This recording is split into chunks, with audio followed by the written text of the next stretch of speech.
Apa yang terjadi ketika dilakukan? Allah. Apa jawab Allah?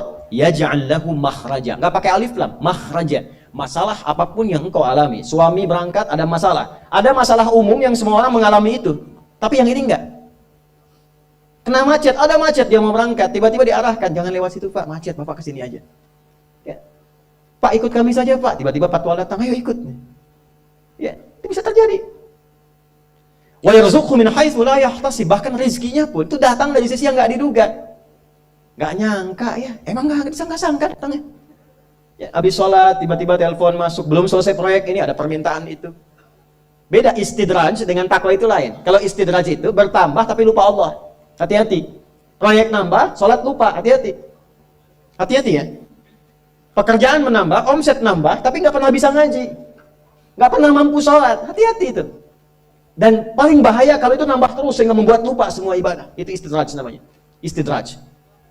Ancamannya akhirat tuh, hati-hati. Segera ingat, segera ingat.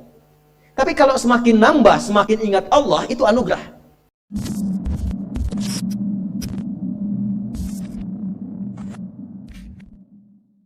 Assalamualaikum warahmatullahi wabarakatuh.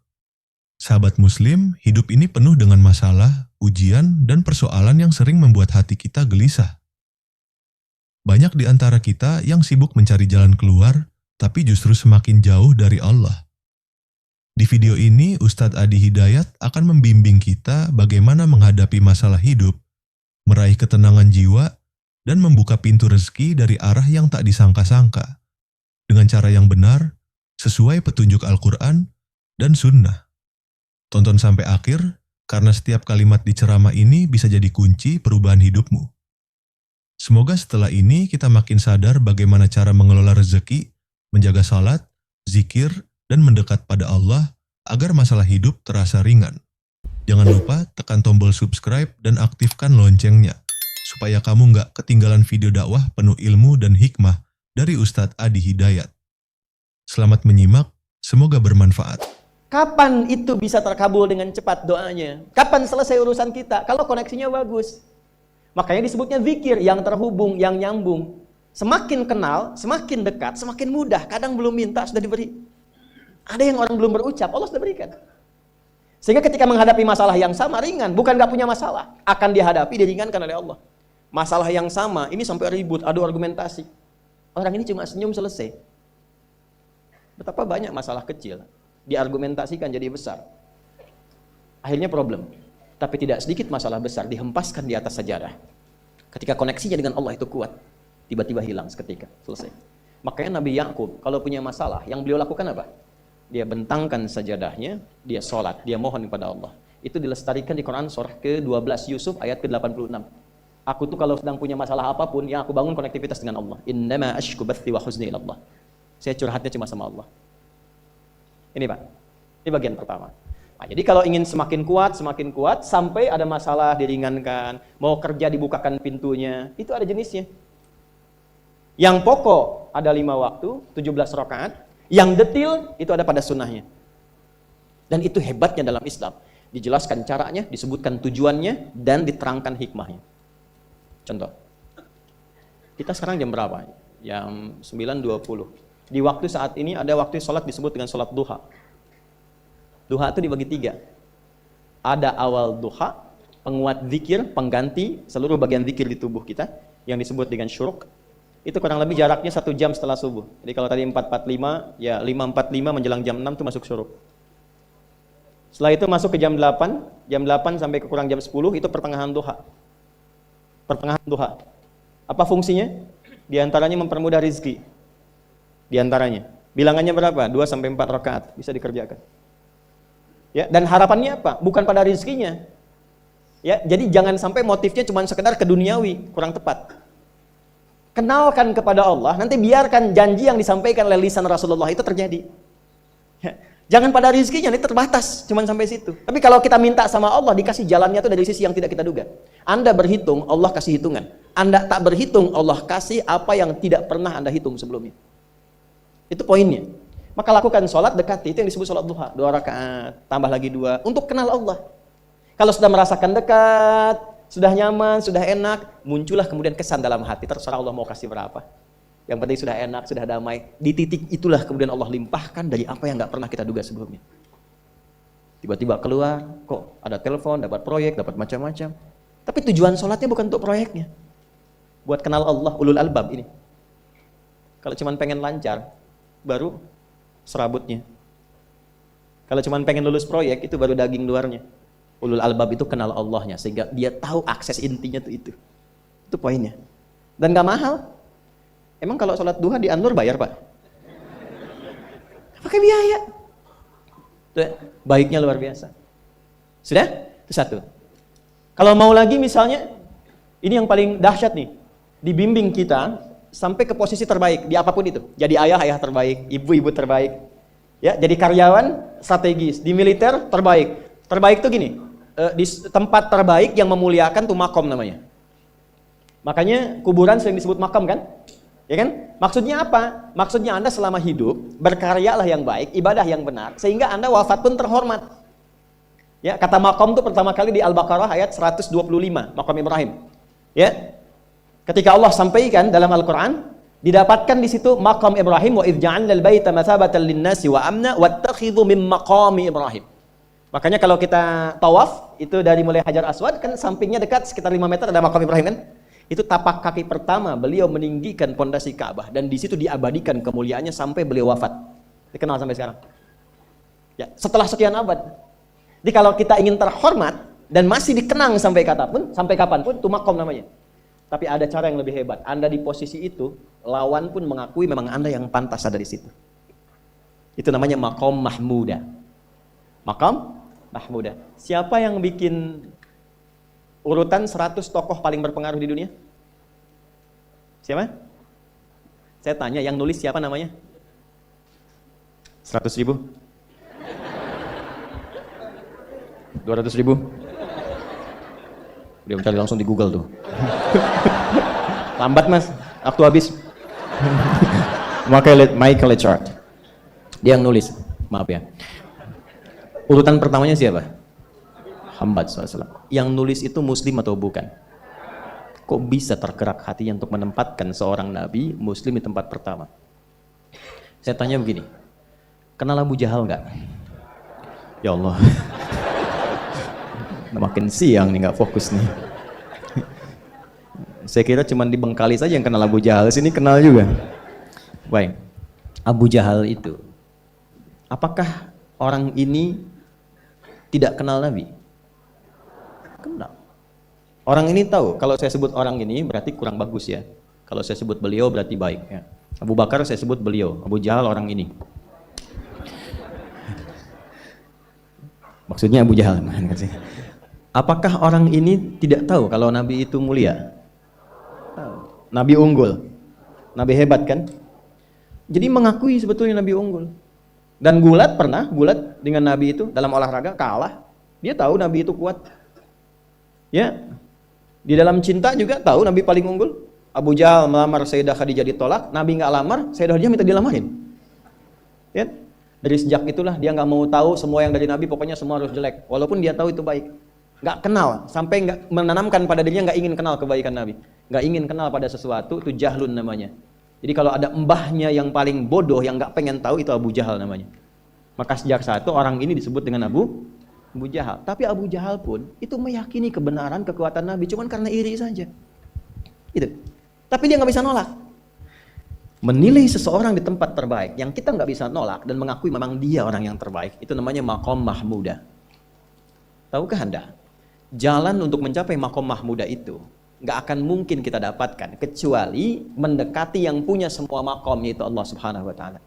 Dan jalannya lewat sholat. Itu lewat sholat. Tapi karena ini levelnya istimewa, tingkat tertinggi, ya prajurit pengen jadi komandan terhebat yang diakui, nggak ada orang nyoal. Di kepolisian pengen jadi pimpinan yang baik dan semua mengakui sehingga nggak ada yang nyoal. Di perusahaan pengen jadi pimpinan yang ideal, ya semua mengakui, nggak ada yang nolak. Itu makom mahmudah. Jalannya apa? Ternyata nggak pakai uang, nggak pakai koneksi-koneksi yang tidak jelas. Koneksinya dibangun dengan Allah sehingga Allah melembutkan hati semua orang itu untuk menetapkan dia yang terbaik. Sholat. Karena levelnya tinggi, dinaikkan dari sekedar sholat fardu. Ditempatkan di waktu yang tidak biasa. Butuh pengorbanan, butuh perjuangan. Namanya tahajud. Turunlah Quran surah ke-17 ayat 79 sampai 81 itu. Quran surah 17 ayat 79 sampai 81. Ini poinnya. Wa minal laili fatahajjad bihi nafilatan laka asa ayyab'atsaka rabbuka maqaman. Ini kan terjadi keanehan kan, ironinya. Anda pengen sukses, pengen tertinggi, Anda tahu Allah penentunya, Anda tahu Allah yang punya rizki, Allah punya kekuasaan, tapi Anda nggak mendekati Allah. Terus yang dipakai cara-cara salah, kenapa harus korupsi? Kenapa harus nyogok? Kalau SK-nya nggak Allah tetapkan, nggak akan turun juga. Dan sudah hukum, kalau ayah berbuat maksiat, itu anak istri pasti kena. Itu udah hukum. Makanya saya mohon deh, ya para ayah itu kalau mencari nafkah, cari yang benar. Kasihan anak Anda yang di SD, harus berhenti sekolah. Maaf, bukan anak Anda, maksudnya anak orang lah. Kenapa harus korupsi? Maka ketika ada tawaran sogokan yang nggak bagus, tuh yang dibayangkan tuh itu bukan cuma proyek jalan dapat uang banyak, tuh anak-anak tuh bahaya. Ke sekolah disebut anak koruptor, sedih. Istri nggak sanggup keluar belanja. Itu pikirkan, itu sudah hukum. Sudah hukum. Anak juga begitu. Kalau mau berperilaku, ingat orang tua. Sebab ketika tidak baik, orang tua pasti kena. Anak di sekolah berantem, yang dipanggil siapa? Orang tuanya. Itu selalu terikat. Di rumah tangga itu selalu begitu. Karena nafas itu terikat. Semua saling mengikat. Babnya itu jelas. Nah, balik ke sini. Kalau ingin tingkat yang tertinggi, dekati pemiliknya Allah ini. Makanya tuh harus punya itu. Itu ringan kalau sudah punya itu tuh. Allah, saya punya Allah. Kita mau apa? Nggak takut hidup. Tapi ditodong pakai pedang. Siapa yang menyelamatkan Muhammad sekarang? Ringan Nabi jawab, Allah. Jatuh pedang tuh. Dibalik, kamu siapa yang menyelamatkan kamu? Bingung. Dan punya Allah tuh luar biasa. Nah, ini yang harus tanamkan pada jiwa. Punya Allah sebagai Tuhan. Kalau sudah dekat, kenal, baik dengan itu, akses mudah semua. Dan yang paling indah itu apa? Menerima apa yang Allah tetapkan. Hari ini nggak dapat, alhamdulillah. Saya masih dikasih jalan. Alhamdulillah, besok belum dapat. Ada akumulasi, paham. Paham. Nah, itu nggak mungkin bisa dapat rasa itu. Salah satunya, ikhtiarnya apa? Nih, tahajud. Dan hebatnya, kenapa sholatnya disebut tahajud? Tidak disebut sholat hajat. Ada hajat, ada tahajud, beda. Hajatun, hajada, hajadun, ada tahajjada ya tahajud, tahajud. Beda. Tahajud, tunggu situ aja. Ini sengaja nggak saya hapus nih. Mana staf saya? Oh, foto nih ya. Saya hafal insya Allah. Tenang. Tahajud. Asalnya dari kata hajada, begini, ha, jim, dal. Ditambah ta di depannya, lalu ada tasydid sebelum akhirnya. Nih.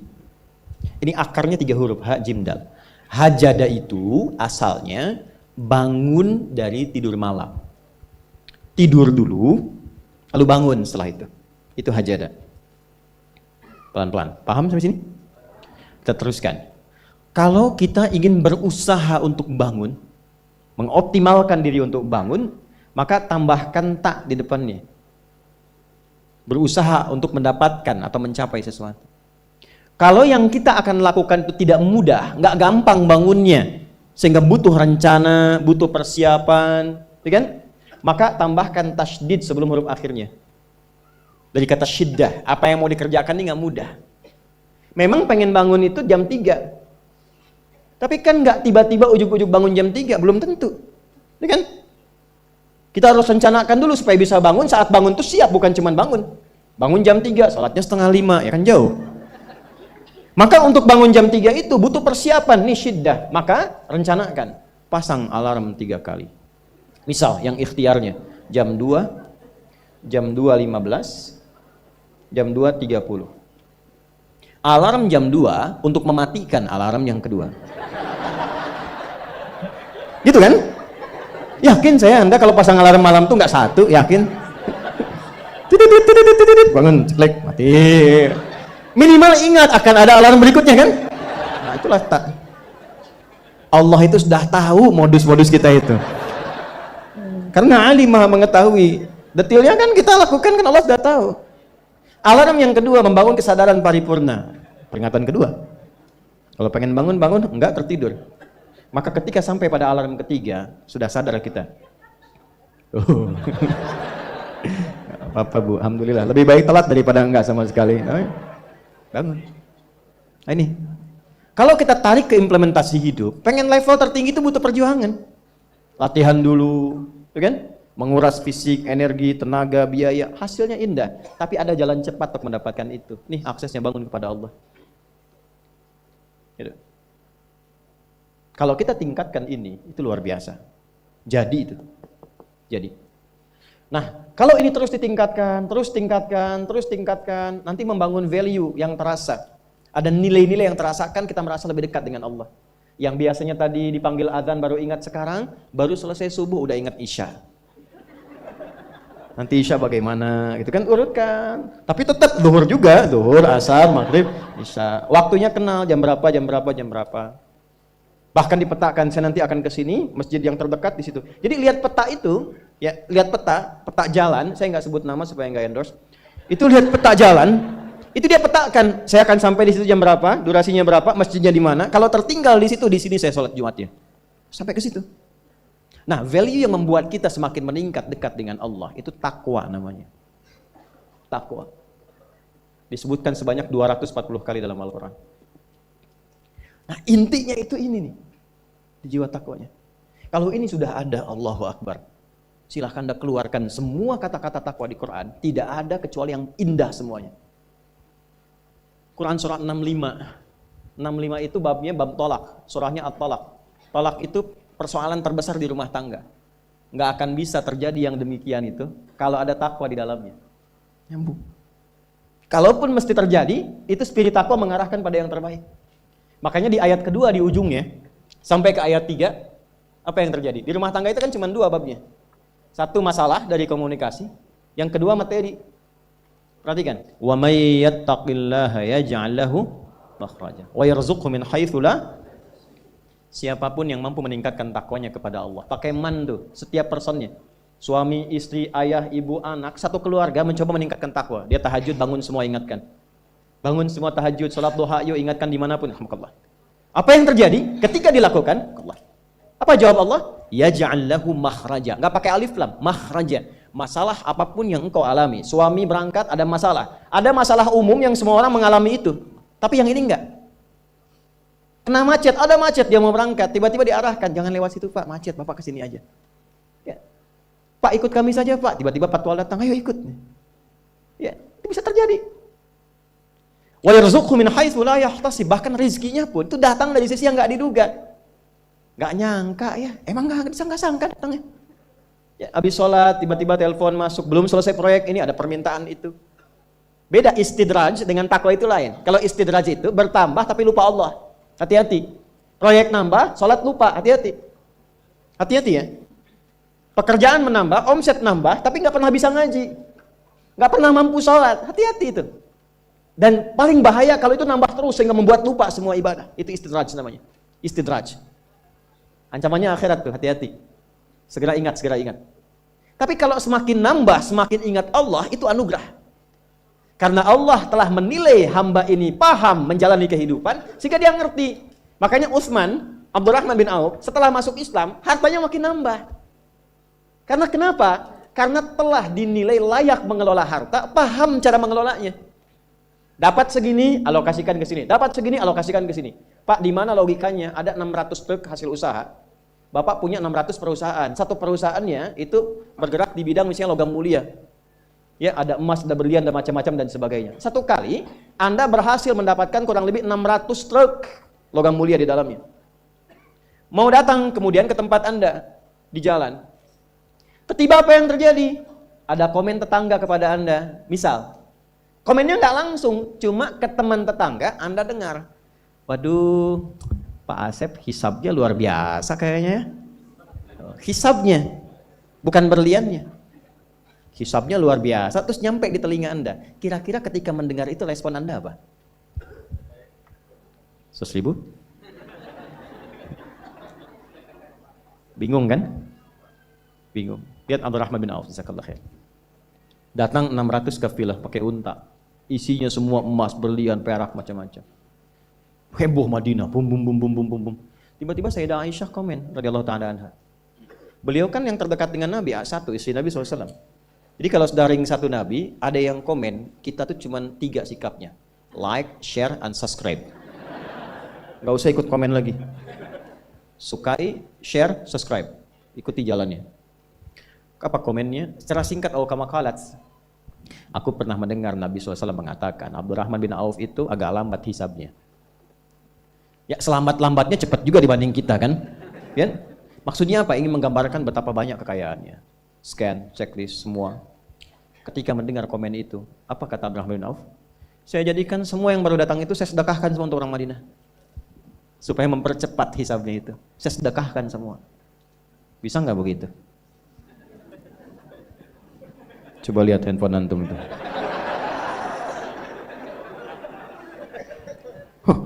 Hisabnya luar biasa nih. Buat anak yatim ya. Kasih.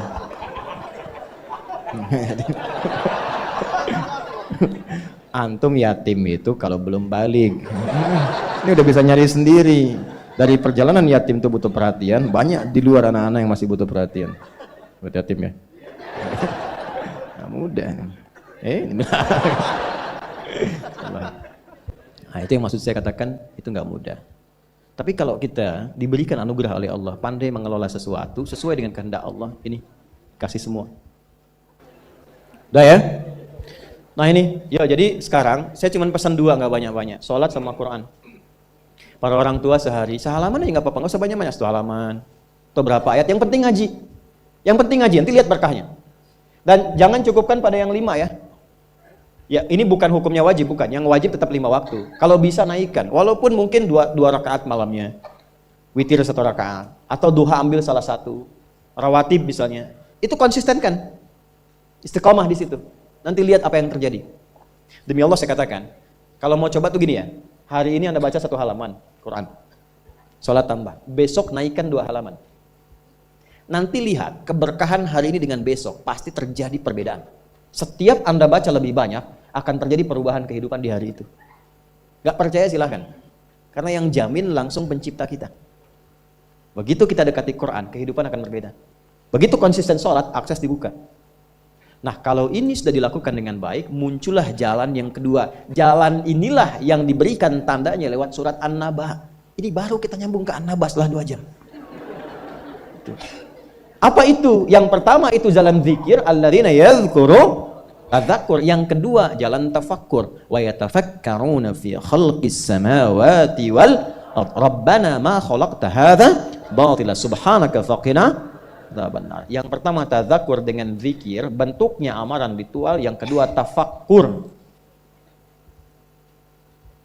menjadikan semua objek kegiatan lillah. Wa yatafakkaruna fi khalqis samawati wal ard. Kalau zikirnya sudah mantap, maka dampaknya ada ke fikir. Karena fikirannya akan dibimbing oleh jiwanya. Maka dia merencanakan semua kegiatannya, bukan hanya untuk difikirkan, tapi juga dizikirkan, diniatkan untuk mendapat ridha Allah, untuk melancarkan visi hidup dia sampai pulang. Makanya kalau Anda baca sampai ayat 200, di situ lengkap sekali. Jangan cuma dunia, nanti ke akhirat bagaimana, dihisab bagaimana, ini ada ancaman neraka kalau nggak siap bekal. Teruskan coba ayatnya. Ya wa yatafakkaruna fi khalqis samawati wal ardi rabbana ma khalaqta hadza batila subhanaka faqina rabbana innaka man tudkhilin nar faqad akhzaita wa ma lidh dhalimin min. Ini yang enggak punya visi hidup, yang hidupnya bukan tadzakur, bukan tafakkur. Silahkan kata Allah, tapi innaka mayyit, kamu akan meninggal. Silahkan kumpulin harta, naikin jabatan, nyogok, suap, silahkan aja, pilihan. Tapi Anda terancam pulang dalam keadaan hina. Innaka man tudkhilin nar faqad akhzaita. Makanya kita bertekad, ya Allah bimbing hamba supaya pulang gak hina. Gak mau hamba dihinakan di hari kiamat. Sekarang kita salah, yang lihat 1-2 orang atau bisa disembunyikan. Di hari kiamat diungkap, semuka langit dan bumi tahu siapa Anda. Saya ini masih banyak aibnya, cuma Allah tutup. Tutup, tapi di akhirat tuh semua kalau nggak kita tutupi sekarang dengan Allah, dibuka. Maka selesaikan semuanya. Setelah itu apa? Rabbana innana sami'na munadiyan yunadil imani an aminu bi rabbikum mana itu kezikir. Ya Allah kami sadar selama ini kami berusaha, bekerja, beraktivitas, belajar, ada yang salah arah nih. Kami cukupkan untuk dunia saja, padahal kami sadar setelah dunia ini masuk ke alam kubur, setelah alam kubur dah hisab. Cuma 2 akhirnya, surga atau neraka. Saya sadar ya Allah, saya akan rubah visi hidup saya mulai hari ini. Saya siapkan aktivitas kehidupan saya bukan cuma untuk dunia, tapi visinya sampai akhirat. Di mana Allah ridha. Pekerjaannya tetap. Anda tetap di kantor juga, yang di militer-militer, di kepolisian-polisian, yang kerja-kerja, yang bertani-bertani. Cuma visi hidupnya apa? Sudah sampai akhirat. Gimana caranya kerja tidak menyakiti orang, tidak menipu, tidak menyogok, sholat masih terjaga, baca Quran masih bisa dilakukan. Toh meninggal juga. Kalau Allah berikan, saya tata. Dapat harta, belajar fikih harta. Belajar. Sehingga tahu mengelolanya. Oh, ini untuk keluarga, Quran surah 4 ayat 34. Oh, ini yang zakat, Quran surah 9 ayat ke-60. Ini yang infak, Quran surah kedua ayat 215. Ini yang umum, Quran surah kedua ayat 261. Keluar semua. Sehingga saat mendapatkan harta itu, sudah paham kemana ditempatkan. Saat hisab ditanya, dari mana didapatkan, kemana kamu keluarkan? Jawabnya ringan. Ya Allah, Engkau yang maha mengetahui. Aku dapatkan dengan seperti ini, aku keluarkan sesuai dengan perintahmu. Dibuka filenya, tampakkan, CCTV dibuka, keluar. Benar. Checklist, ping. Udah, cepat masuk surga. Ya Allah, Engkau maha tahu. Dari mana aku dapatkan? Kemana aku keluarkan? Buka filenya, keluar. Pepeo, salah. Neraka. Hidup coba begitu. An aminu bi rabbikum. Selama di dunia diseru. Fa'amanna. Kita sadar ada yang salah. Rabbana faghfir lana dhunubana wa kaffir 'anna sayyi'atina wa tawaffana ma'al abrar. Rabbana wa atina ma wa'adtana 'ala rusulika wa la tukhzina yawmal innaka la tukhliful. Sampai sini aja itu udah visi hidup. Ya Allah, kemarin banyak yang salah, saya mau tata lagi. Ibu merawat anak karena cinta anak atau karena Allah? Masa? Coba lihat anaknya, yang perempuan pakai jilbab tidak, sekolahnya di mana, sholatnya bagaimana, Qurannya bagaimana. Supaya ringan hisabnya, Bu. Saat pulang. Pak juga ya. Ini koreksi, setelah itu ingat, baru kita punya harapan. Ingin sekomplek di surga dengan para rasulmu ya Allah. Tuh. Ya, tadi kan rusulika wala tukhzina yaumal qiyamah. Kami pengen sekomplek seperti yang kau janjikan. Maka diturunkanlah caranya. Di situ ada Quran surah keempat ayat 69.